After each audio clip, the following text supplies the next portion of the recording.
Hi, I'm a professional in my early 20s, so that makes me Gen Z, and I really enjoy all things finance. I really wanted to start off showing some of my finances through YNAB. I'm just getting set up on YNAB and haven't had my transactions running through yet, but I just wanted to go and show my YNAB system and talk about some of the goals I have for the rest of the year. So you can ignore some things you're seeing here, like my ready to assign number and my underfunded. I'm going to start off talking about the paycheck deduction system. So I really want to manage my paycheck from start to finish and not just focus on what I'm getting after tax. I'd also like to track my medical deductions, my commuter deductions, my 401k contribution, and my various tax expenses through the system. So whatever my whatever hits my account, I will be editing to actually be my total paycheck amount and then separating this out. So here are, should actually move to August since this month is ending and you can better see what I would be expecting to pay each month. So this is how much I expect to pay in medical expenses each month. This is how much I expect to pay in dental and vision expenses. Um, so I am under 26, so I could actually get medical, dental, and vision through my parents' insurance. With medical insurance, I'm inclined to get it myself so I can have the option to open up the HSA. With dental and vision insurance, I'm still not sure if it's entirely worth it, especially with vision since I plan to get LASIK in the future. But I'm going to just see how it is getting my own dental and vision for the year, and if it's not really worth it, I will use the open enrollment period to switch back to my parents' insurance. Since I am starting this late in the game, I do have to catch up to make sure I get to max out my HSA for the rest of the year. So this will be my HSA contribution every month to help me max it out before the end of the year. Commuter expenses is something that I'm still really getting to figure out. I am doing hybrid work with my job, so I am still figuring out what I would expect to be spending on my commute as I get familiar with my area. Similarly to the HSA, this 401k contribution number is pretty high because I am trying to max it out before the end of the year, and I am just starting in August to do that. So for this FICA, state income tax, and federal income tax, I used a website called Smart Asset to put in the amount I expect to earn in the year, which is this amount over here. So before the year end, this is what I expect to pay. And I have different goals set for based on what Smart Asset told me I would have to pay in taxes. So this is much I expect to pay in FICA. This is how much I expect to pay in state tax, which is actually less than I expected it to be. And this is how much I expect to pay in federal income tax. So I've actually already been taxed on one of my paychecks, and because I didn't adjust some of my numbers properly, I was actually overtaxed since I didn't have my HSA contribution set up or my 401k contribution set up. I was overtaxed, and because of that, I am expecting to have to track these tax numbers myself and then change my tax withholding. I have to look into that process so I can make sure that the government isn't just holding on to my money for too long and then in March I have to get a massive refund that I could have had sitting in a high yield savings account. Now, as I'm doing this, actually, I wonder if I have to recalculate my tax contribution given this HSA contribution because I do believe it's tax deductible. So I'll have to look into that as well if I'll actually be paying even less in taxes given that I will be maxing out my HSA. My state does state disability income as a percentage of your total income. So this number I expect to be correct as well, just because it's a very simple formula as opposed to what's happening with the tax system. It may change, but I do expect this number to be correct. It's something I came up with myself just by multiplying the percentage they take based on your income. And I've also already over contributed to this number because I did not have my withholding set up correctly. So I will just be tracking these to make sure that, again, I am not giving too much into any one of these pots, and also making sure that if need be, I'd rather honestly underpay on my taxes and get to put that money in a high yield savings account and have to make the payment in March than overpaying on my taxes and just letting the government hold on to my money. So this HSA contribution is actually something I have to double check about if it would reduce my tax burden. Now, going forward, after I check my paycheck deductions, I want to figure out my core spending. So, my emergency fund, I don't have a target goal for this yet because I want to get a feel of how much I spend every month before I set my target. I'm expecting to do an emergency fund that's a 3-month emergency fund and using YNAB to get 1 month ahead, which would basically give me 4 months of buffer, hopefully. And this ready to assign is actually my current emergency fund amount I have in my high yield savings account and my checking account. So I do have the money for it already. I just haven't decided what I actually want to keep as the emergency fund and then what else I should focus on investing later. So I also want to save $2,400 a month, and I came to this number by taking my amount of money I would earn this year, subtracting my taxes, subtracting my 401k contribution, and then trying to save, I believe it is 45% of my post-tax, post 401k contribution income, because that to me is like the money I actually have. Because given my income level, not maxing out my 401k is just really not a great option. So I kind of don't even consider that money as like money I'm really making a choice with. But this is the money post taxes and post 401k contribution that I can actually really make a choice with.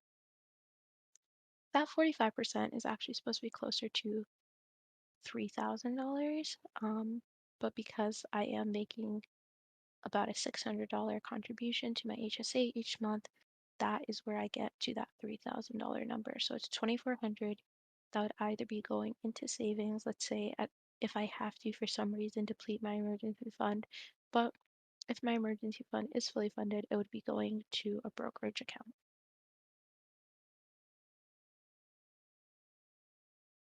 After that, this is the part that took me a while to figure out. I have to focus on my core spending. So for spending, the first thing to start with is rent. I've seen people do this where they put the dates due in the name. I actually think it's kind of obvious for me the day it's due, so maybe I should not do this. Um, yeah, I'll probably get rid of that naming convention. So you can clearly see the days over here. Rent, then my renter's insurance is also due on the 1st. My household utilities are due at the end of the month after I use the utilities. My personal utilities, that's just my phone bill right now. And work is supposed to be covering my phone bill, which is $50 a month. But sometimes my phone bill goes a little bit over. Like if I accept an international call accidentally, I pay like an extra $2 for that. So I've budgeted an extra $10 of leeway. Work reimburses it. So I'm like, I'll probably be getting this money back, but because I have to have the money up front to pay for it before I get the reimbursement.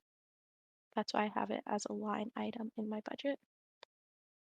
Similarly, with transportation, work does reimburse some of my transportation expenses. It's a little bit of a complicated system that I'm still figuring out. And then I have some independent transportation expenses if I'm going out for getting my own groceries, which is usually the only place I go, and sometimes picking up things at Target. So these are my own independent transportation expenses. And then these are my work reimbursable ones. And again, it is a system that I'm still figuring out, so I don't want to count on the reimbursement. I want to be able to cover that expense myself and then use the reimbursement to just go back into padding up my savings possibly. For my diet, I actually set this up as a weekly goal. I want to do 420 a month, but there are some 5-week months. So it maybe would make more sense to do it as a weekly goal to really scale that by how many days there are in the month. That feels fair. So that comes out to about $1, sorry, $105 every week. And that is an interesting number. And I'll definitely talk about this line item a little bit more because it was a tricky one for me to come up with. Hygiene expenses, this is stuff that I'm buying: body care products, more toothpaste, things for the house. I do split some things for the house, but I just wanted to give this number is pretty high because I feel like I won't spend anything for a while and then I'll have to spend something all at once to buy a bunch of things at once. And I also want to get an electric toothbrush, and I know I have to get the new toothbrush heads every month, and that's about like $20. So this is really high. This number might go down, but I wanted to give myself some leeway with this. Next, I want to spend some money on my hobbies, just developing my different skills. Right now, I have really cheap hobbies, mostly reading and writing. So this number, again, I don't think I will be spending most of it, but I feel like there will be times where it's just one really big expense that comes up, and I kind of want to build a little bit of a sinking fund by putting this number, contributing this amount financially every month. Aesthetic expenses, this is just a catch-all for buying things for my home and buying more clothing and, getting a haircut, getting my nails done or something. Yeah, so this is definitely something that, again, I am feeling out this number. I actually haven't spent anything on like hair, clothes, home. I haven't spent anything like this in a while, and I don't know if I'm going to be hitting these numbers. I want to kind of rebuild my wardrobe to be more professional and readjust to my new climate. And I also want to start investing in my space a little bit more now that I'm more permanently living somewhere. So that is what informs this number. But we will see how it goes because this is just a setup and I'm totally open to tweaking things as I learn more about myself. Similarly to aesthetic expenses, I have not been engaging in social activities much at all. I don't even see that changing immediately anytime soon. I'm mostly giving myself the courage myself to do it because I really don't want to move this around too much. I really want to give myself a dedicated space to try to meet new people in my area and not feel too tied to, oh, this would be out of budget for me to do this event. I really want to give myself that freedom. Social activities, it might, you know, if I'm already hitting my transportation limit, if I do transport to a to transport, well, that's a weird way to say it, but if I'm going to a social activity, I can use this to cover the transportation, or if I have some leeway in my transportation budget, I can use that. If I'm buying food at a social activity, I can use this to cover that food, or I could use my diet. Most likely, I will be using the social activity line for that because I already feel like this 420 a month is not enough for food for me, but I will talk about that a little bit later when I get into my goals. And finally, discretionary spending. Now, I really set up these other line items to really cover everything I ever spend on. I can't really think of things I spend on outside of these line items, but this is really to give me a cover if I do go over budget in any area. You know, maybe I do want to get a haircut and then I bought some new clothes.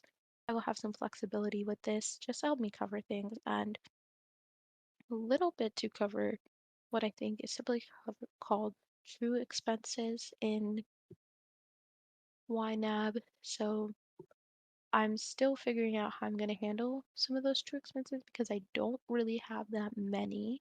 Um, but yeah, if I maybe want to use it to, like, I know this month I moved, so I had to use some of this to cover some like random fees associated with moving. Like I had to get a special kind of check and that had a fee. I had to apply for an apartment and that had a fee. So maybe random fees could also fall into this category. It's really just to give myself that flexibility. And as I learn more about my spending patterns in this new environment, this can certainly change. So my core spending has me spending almost $3,600 a month, which combined with my savings would cover basically what's left over in my paycheck from my calculations each month. Um, so sometimes it feels a little tight, but then I remember in each of these core spending items, I've built in a lot of leeway for myself, like double counting transportation and my social activity budget and my discretionary spending budget. So I've definitely built in a lot of leeway. And that also is part of what confuses me about then saving for an emergency fund because I can just take this number and multiply it by three. But I also feel like if I were in an emergency, I would actually be not sticking to the amount of leeway I've got for myself on, some of the line items. Obviously, something like rent wouldn't change, but yeah, that is something. I don't know if I discussed my household utilities. That might have been something I forgot to do.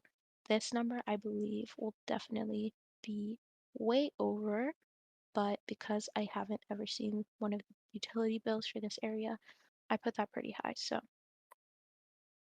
yeah. Okay, on to the next part of what I wanted to discuss. I wanted to really talk about my financial goals for this year. And I think with me, financially, I always think about it, it's really a two-way street. You either increase your income or you reduce your spending. I am just really starting in my career and I do have plans and I am thinking about what kind of projects I can get myself on that will be really good for getting me a promotion. But right now, where I am financially, where I'm focused on for the rest of this calendar year, is on controlling my spending. I'm not even thinking about decreasing it as much as I am just thinking about controlling it. If I could stick to these numbers and remain disciplined, I would be incredibly happy with myself. So, just to think about ways I could reduce and control it a little bit, I did mention maybe getting off the dental and vision plan. So, if I do want to cut back there, that's something that I'm considering for this year. But the main areas I think that I really feel like I need to control and maybe constrict my spending would start off with my diet.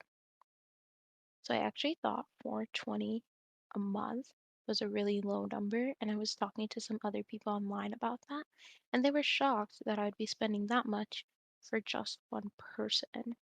So I don't really want to reduce this number as of now. Oops, press the button. I don't really want to reduce this number as of now because this is already such a goal for me. I am a recovering food delivery addict. I don't even want to use that word lightly, but I used to order food delivery a lot. So maybe I shouldn't say addict, but it's definitely something I'm trying to get clean of.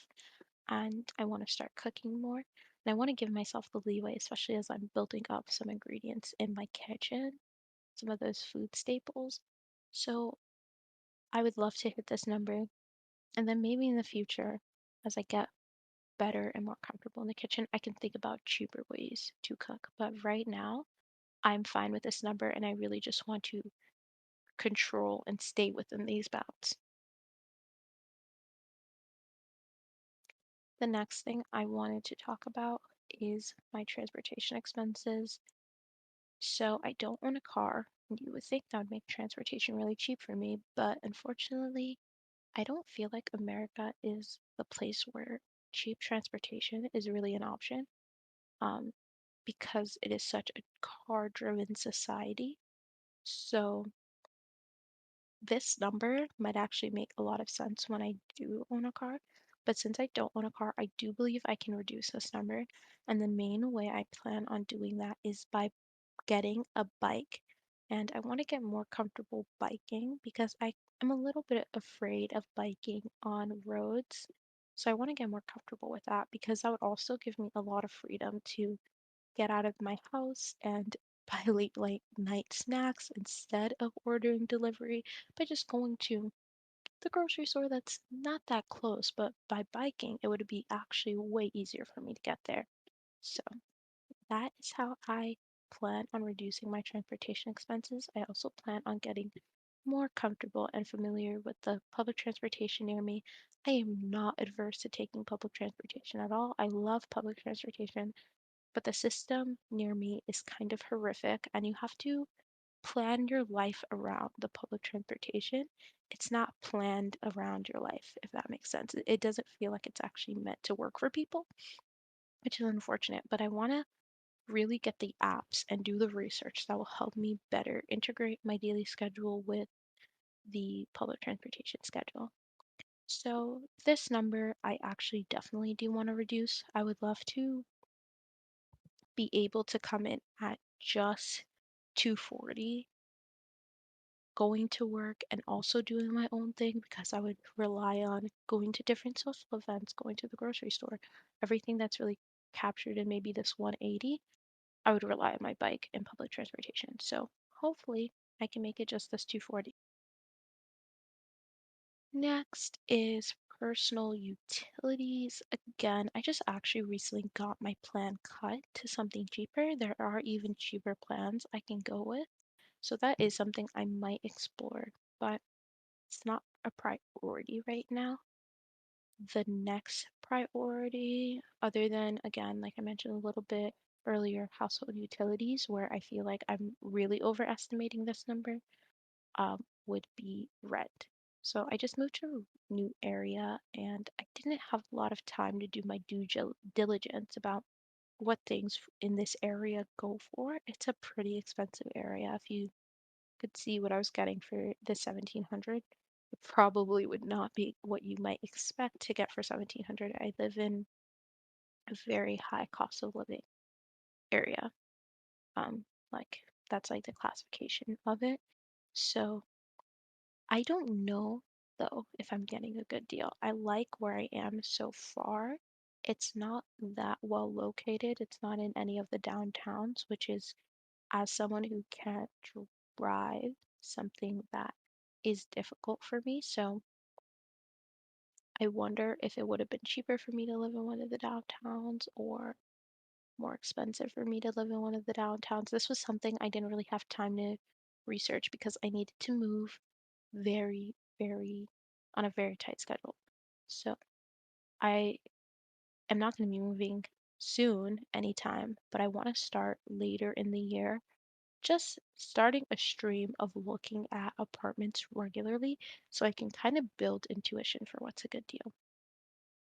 So those are my priorities for the rest of the year, rest of the calendar year, and that is my setup so far with YNAB. I think it's pretty interesting that I don't see many people tracking their paycheck deductions. I think that would actually be a pretty interesting thing for people to do. So it'd be easy for them to see how much they've already contributed to their 401k, how much they've already paid in taxes over time, and even compare that to their expectations. So this is something I'm actually pretty excited about me doing, and I hope to see more people doing on YouTube. I've really loved watching these kinds of videos. I wonder how long my video has been so far, but it's been a pleasure to film, and I will probably be back soon with another video going over my July transactions. Thank you for watching.